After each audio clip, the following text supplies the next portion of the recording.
reste plus qu'à vous souhaiter une joyeuse Pâques ce matin. On peut se le souhaiter encore? Joyeuse Pâques. Alléluia, joyeuse Pâques. Alors, sans plus tarder, eh bien, on va aller dans cette réflexion que le Seigneur m'a mis à cœur. Pâques, c'est quoi déjà? Pâques, c'est déjà une belle fête. C'est déjà une belle fête, mais pour certains, eh bien, elle peut avoir une signification différente. Vous pouvez vous asseoir, hein, sauf si vous voulez rester debout pendant tout le culte, ça ne me gêne pas. Hein. Ça ne me gêne pas. On va rentrer dans cette réflexion. Donc Pâques, ben, c'est une fête, hein, donc, comme je le disais, qui peut être interprétée différemment selon les religions, selon les coutumes. Et pour certains, ça va être bien, par exemple, l'arrivée du printemps, simplement. La vie qui renaît, etc., de l'hiver. Pour d'autres, ça va être une pause gourmande dans notre régime alimentaire. Hein. Je pense à Rebecca qui est venue ce matin avec des beaux cookies pour nous mettre l'eau à la bouche. Voilà, pour certains, c'est une pause gourmande. Et pour d'autres, peut-être pour la majorité, je ne sais pas, c'est l'occasion d'avoir un bon congé payé le lundi de Pâques. Non ? Alors là, j'entends pas du tout rigoler. Peut-être que c'était ça dans l'esprit de certains. Mais voilà ce que peut être comment peut être interprétée ou en tout cas vécue la tradition de Pâques. Mais finalement, Pâques, c'est plus que ça pour nous. On est d'accord? Pâques, c'est plus que ça. Pâques, c'est vraiment une tradition qui s'est perpétrée de génération en génération et qui est fondée sur quelque chose, qui est fondée sur la mort et la résurrection de Jésus. Et c'est ça qui nous motive ce matin à être là. Amen. C'est ça qui vous motive à être là ce matin? Alléluia. Pâques, c'est ça. Et de nos jours, c'est vrai qu'on peut avoir un problème avec les traditions. On peut se dire que la tradition, c'est plus pour notre temps, que c'est ringard, que ça doit évoluer, que ça a plus de sens aujourd'hui. Mais finalement, ce qui est essentiel, c'est quand même de rentrer en nous-mêmes et de nous poser cette question: qu'en est-il de la tradition de ma foi aujourd'hui? Qu'en est-il de la tradition de ta foi, mon frère, ma sœur? Alors, la tradition, c'est quoi? C'est une pratique, c'est une coutume. Et c'est même un mode de vie. Et pour nous, il est important de se poser ces questions. Et j'aimerais le voir en deux temps avec vous déjà. C'est, pour répondre à cette question, qu'en est-il de la tradition de ma foi? C'est est-ce que déjà la tradition, est en opposition avec ma foi? Est-ce que vivre la tradition, c'est en opposition, ça vient en opposition avec la foi? Alors, pour répondre premièrement, la foi, c'est quoi? La tradition, c'est quoi, pardon? Elle a pour fondement un enseignement. La tradition, elle a pour fondement un enseignement. À la base, il y a un enseignement qui est saint. Et on va afficher ce premier verset. Lorsque Jésus était avec ses disciples, il a institué la scène. Il a pris la coupe, il a pris du pain, il a dit à ses disciples: faites ceci en mémoire de moi. Donc il a demandé en quelque sorte un commandement, il a posé un commandement à ses disciples.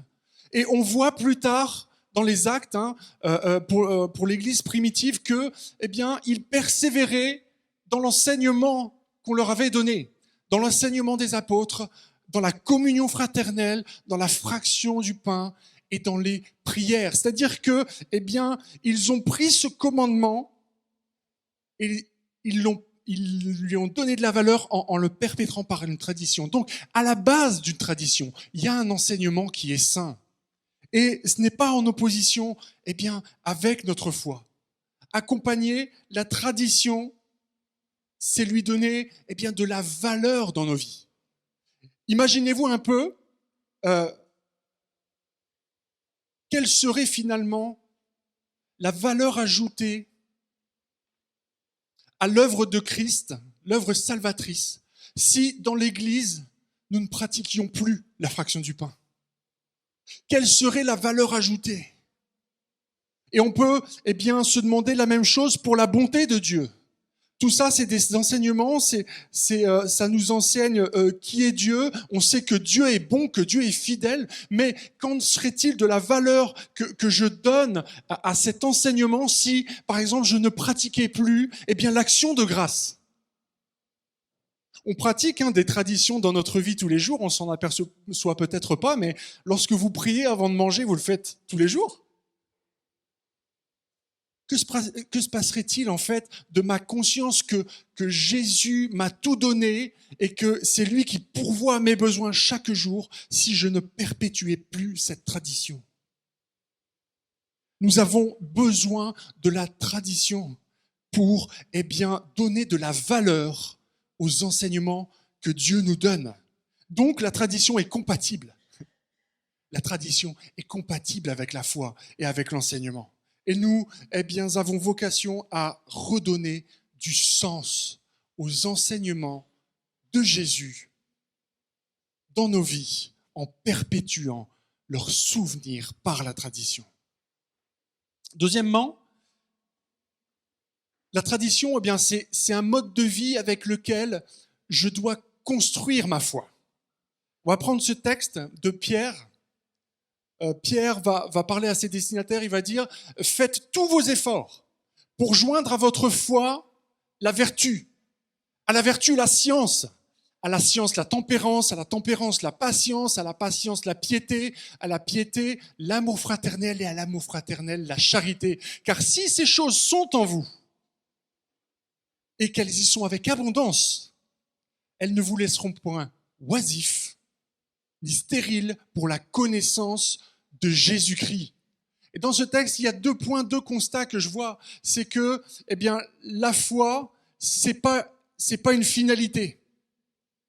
C'est-à-dire que la foi, c'est pas la ligne d'arrivée quand on vient à Christ. La foi, Paul le dira aux Éphésiens, c'est par la grâce que vous êtes sauvés, par le moyen de la foi, et cela ne vient pas de vous, c'est un don de Dieu. Donc, c'est un don de Dieu. La foi, c'est un moyen pour nous faire marcher dans la grâce. Et si nous marchons, ça implique une progression, nécessairement.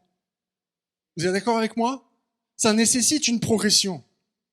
Le deuxième point que je vois, c'est que la foi, comme nous le dit Pierre, ne nous donne pas la pleine connaissance de Christ.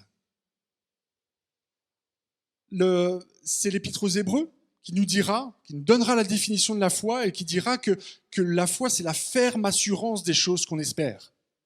Et si, cette foi a vocation à être ferme, c'est qu'il nous faut l'avouer qu'au début de notre vie chrétienne, elle ne l'est pas forcément. Vrai ou pas? Au début de notre vie chrétienne, je sais pas, remontez un petit peu dans le passé, voyez si votre foi a été ferme dès le début. Non. Mais la foi a vocation à être ferme, à devenir ferme. C'est-à-dire que elle se construit. Et voyez, la tradition, c'est ça, c'est un outil qui va me permettre de construire ma foi. De construire ma foi. Lorsque Jésus initie le repas de la Cène, c'est non pas finalement pour seulement perpétuer le souvenir de ce qu'il a fait ou de ce qu'il va faire. Mais c'est pour engager cette pensée dans le cœur des disciples que autour de cela, ils vont devoir construire leur foi. Et c'est ce que ce texte de Pierre nous dit. C'est ce que ce texte de Pierre nous dit. Pâques, pour nous, ce matin, c'est notre enseignement de base. Pâques, comme le dit l'apôtre Paul aux Corinthiens dans sa première épître, c'est Jésus-Christ crucifié. Alléluia! C'est ça Pâques, mais c'est la base de notre foi. Et vous voyez, chacun de nous, nous avons vocation à construire autour de ce fondement pour ne pas rester stérile ni oisif. Nous avons vocation à construire autour de ce fondement. Est-ce que tu construis autour du fondement de Pâques, autour du fondement de la grâce de Jésus-Christ crucifié? La tradition, elle sert à ça. Et comment c'est possible? De manière pratique, tout simplement en mettant en place des choses dans notre vie. Nous avons besoin de mettre en place, par exemple, on le fait pour certains, la lecture d'un enseignement moral le matin quand on se réveille. Eh bien, ça va contribuer à donner de la valeur et à ajouter à ta foi la vertu.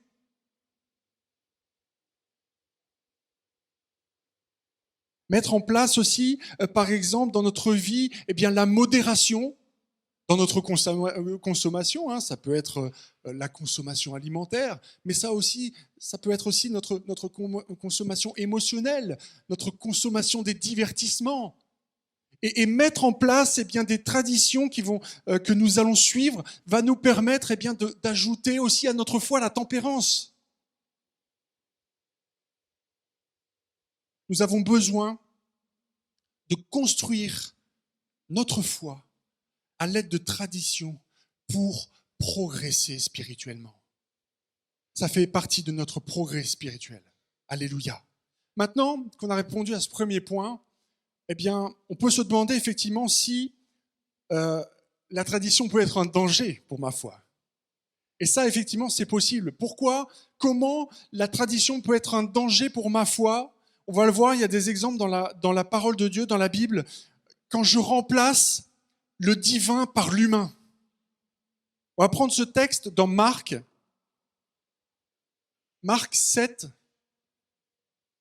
versets 7 et 8. Il nous est dit, donc c'est Jésus qui parle, et va dire, c'est en vain qu'il m'honore en parlant des pharisiens, c'est en vain qu'il m'honore, en donnant des préceptes qui sont des commandements d'hommes. Vous abandonnez le commandement de Dieu et vous observez la tradition des hommes.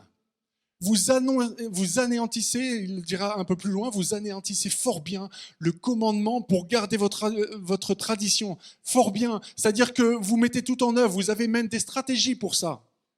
Mais là, on se rend compte dans ce passage que, c'est pas la tradition qui est le problème. C'est le fait d'avoir remplacé le divin par l'humain, le commandement divin par un commandement humain qui n'a plus rien à voir avec le fondement de base. Et parfois, c'est ce qui se passe dans nos vies. Parfois, on est tenté de remplacer ce qui est divin par ce qui est humain. Et de cette manière-là, je m'expose. Je m'expose et je suis aussi capable d'exposer les autres. En imposant des traditions, en jugeant même ceux qui ne suivent pas la tradition, comme le faisaient les pharisiens. Je m'expose. Je deviens un enfant, n'ayant plus de fondement. Éphésiens le dira, Paul aux Éphésiens le dira, afin que nous ne soyons plus des enfants flottants et emportés à tout vent de doctrine. Donc, là, on voit que quand on perd le fondement, on devient un enfant, on n'a plus de base. Et il est nécessaire même de reposer les fondements. C'est ce que l'auteur dira aux Hébreux, pour ceux qui ont suivi l'étude biblique. C'est ce que l'auteur dira aux Hébreux. On a besoin de remettre le fondement. Je suis tenté aussi d'être comme les pharisiens. C'est-à-dire d'utiliser la parole de Dieu dans mon propre intérêt pour me justifier. C'est ce que faisaient les pharisiens, finalement. Ils disaient, là, il y a transgression de la loi, ceux qui voyaient, pour les disciples qu'ils voyaient progresser avec Jésus, mais en imposant la loi, ils trompaient d'autres commandements. Et nous, de cette manière-là, quand on remplace le divin par l'humain, on est tenté d'être comme ça et on parvient à ce statut. Aujourd'hui, peut-être que quelqu'un parmi nous a perdu les fondements. Et je voudrais nous interpeller ce matin. Peut-être qu'on a perdu ce fondement de Jésus-Christ crucifié dans notre vie et qu'on l'a remplacé par quelque chose d'autre, par un autre fondement sur lequel on a construit aussi une tradition qui n'a plus rien à voir.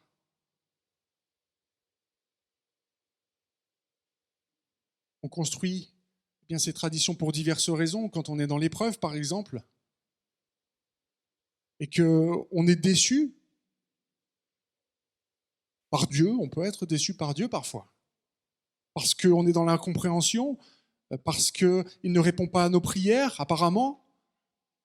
Donc on peut être tenté de se dévier. Et peut-être que ce matin, c'est notre cas. Et il y a différentes manières de le manifester. Quand on n'a plus le bon fondement, eh bien, on n'a plus qu'une apparence. On n'a plus qu'une apparence de piété, mais on en renie ce qui en fait la force. Et ce matin, eh bien, si tu es dans ce cas-là, eh bien, je voudrais te encourager en te disant que, eh bien, peut-être ta manière de prier dans l'église pour cacher un petit peu ce que tu es réellement en ce moment, eh bien, c'est de la forme. C'est de la forme. Mais ce que Dieu veut, c'est que tu reviennes au fond. Et le fond, eh bien, c'est que la réalité de ta vie, c'est que tu t'en sors pas. Tu pries peut-être pour te donner de la valeur aux yeux des hommes, parce que tu ne parviens plus à ressentir cette valeur aux yeux de Dieu. Mais Jésus, ce matin, te dit que tu as toujours de la valeur à ses yeux. Et que tu l'as toujours eu. Et ce qu'il veut, eh bien, c'est que tu reviennes au fond, c'est-à-dire venir à ses pieds pour dire oui, Seigneur, j'ai besoin de toi. Voilà ce qu'est réellement ma vie. Et j'ai besoin aujourd'hui à nouveau de Jésus-Christ crucifié dans ma vie, celui qui me donne la vie par sa grâce. Alléluia. La tradition, peut être aussi dangereuse, et ce sera mon dernier point, quand elle nous fige dans le passé. Matthieu, chapitre 15, verset 2, là, c'est les disciples de Jean qui vont parler. Les disciples de Jean, pourquoi tes disciples transgressent-ils la tradition des anciens? Oui, c'est les disciples de Jean à propos du jeûne. Ils vont dire à Jésus, mais nous, on suit la tradition avec les pharisiens, mais tes disciples à toi, eh bien, ils ne la suivent pas. Il y a une incompréhension et on voit qu'ils sont restés figés sur la tradition passée. Nous devons, eh bien, évoluer. Nous avons vocation à évoluer. La tradition, déjà, eh bien, elle ne se transgresse pas. S'il y a quelque chose qui se transgresse, c'est le commandement. Mais la tradition, on l'a vu, elle est au service du commandement. Elle est au service de l'enseignement. Elle est là pour le construire, pour aider à construire notre foi dessus.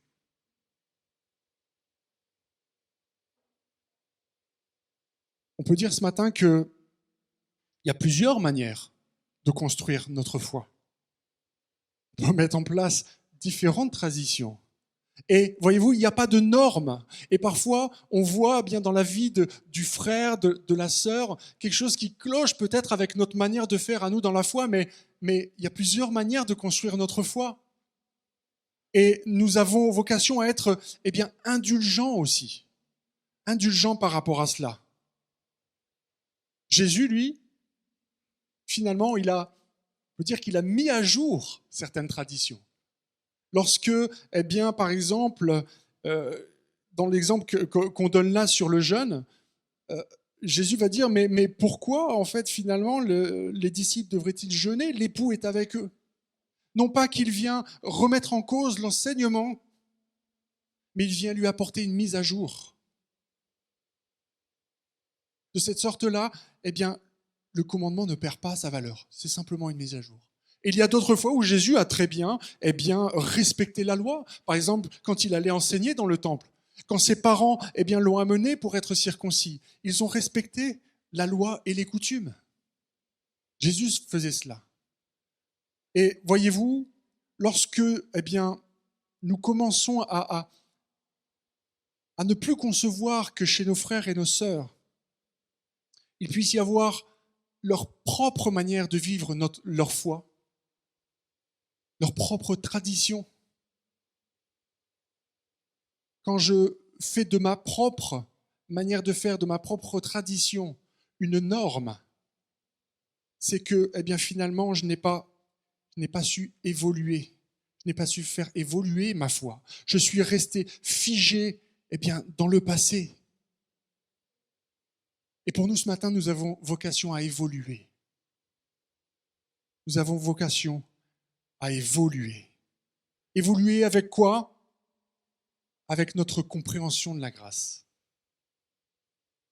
Nous avons vocation à évoluer avec notre compréhension de la grâce. Quand on prend les textes du Deutéronome, les commandements du Deutéronome, on peut s'apercevoir que Dieu est dur. On peut même considérer qu'à première lecture qu'il manque plus de grâce et qu'il y a plus de contraintes qu'autre chose. Ça, c'est à la première lecture. Mais lorsque, on va profondément dans les textes, on s'aperçoit que, Dieu est un Dieu de grâce. On va lire Nombre, si on peut nous afficher ce texte. Donc les commandements ont été établis pour le peuple juif, mais Dieu va prendre en compte aussi les étrangers.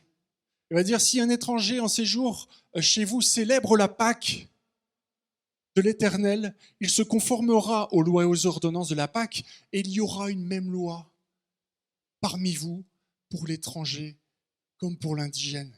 C'est-à-dire que Dieu là va permettre aux étrangers aussi de célébrer cette Pâque. Il ne va pas les mettre de côté. Et donc il y a là, on peut le concevoir comme une entrave dans la loi de Dieu, enfin dans notre conception à nous, mais si on regarde autrement, si on évolue dans notre compréhension, on voit qu'il y a là la grâce de la part de Dieu. Et c'est ce qu'il veut nous enseigner ce matin. C'est ce qu'il veut nous enseigner ce matin. Nous avons tendance parfois à rester dans notre zone de confort. C'est-à-dire, du point de vue de la manière dont on s'adresse à Dieu par la louange, etc., on a tendance à rester dans le lieu saint, vous voyez, avec les sacrifices, avec les choses bien ordonnées, etc. Mais ce matin, le Seigneur nous demande de faire une chose, un pas en avant dans nos traditions et dans notre manière de vivre la foi. C'est de passer au-dessus du voile. Parce que Jésus est allé au-delà du voile pour, en tant qu'agneau, sacrifié une fois pour toutes, pour ne plus donner importance à tous les sacrifices de l'Ancien Testament qu'il fallait perpétrer jour après jour peut-être pour nos péchés. Jésus a fait ce pas de sauter au-dessus du voile. Et nous, parfois, nous restons bloqués en deçà du voile. Comme, l'ange exterminateur à la sortie d'Égypte est passé au-delà à cause du sang. Nous avons vocation aussi à passer au-delà du voile pour aller voir ce qui s'y passe. Et au-delà du voile, il y a quelque chose, d'une toute autre dimension pour notre vie. Nous avons vocation à évoluer, à faire évoluer notre foi dans ce sens.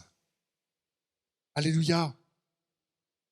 Et pendant que je vais demander à la louange de se préparer pour conclure, aujourd'hui, notre tradition, c'est Pâques. Ma question, c'est, est-ce que nous allons la vivre de manière oisive, de manière passive, sans lui conférer de la valeur? Est-ce que ce matin, toi, mon frère, ma sœur, mon ami, moi-même, je me la pose cette question, est-ce que je veux décider de reconsidérer la signification de Pâques, de cette tradition qui me projette au-delà du voile, pour aller découvrir ce que Dieu a en réserve pour moi, la puissance, les dons spirituels, pour user de discernement, de sagesse, d'intelligence, et pour me projeter en avant, pour aller vers un autre palier de ma vie spirituelle. C'est à ça que Dieu veut nous amener ce matin. Alléluia. Est-ce que vous voulez le vivre? Oui, on veut le vivre. Alléluia. On veut le vivre ensemble. Ce matin, je dirais pour terminer que tout comme il y a eu une deuxième Pâque qui a été instituée bien pour pallier à ceux qui n'avaient pu la voir, par exemple pour condition de péché, voilà, il faut se plonger dans les textes, mais il y en a qui n'ont pas pu célébrer cette Pâque au sortir du pays d'Égypte, et il y a eu une deuxième Pâque qui a été instituée.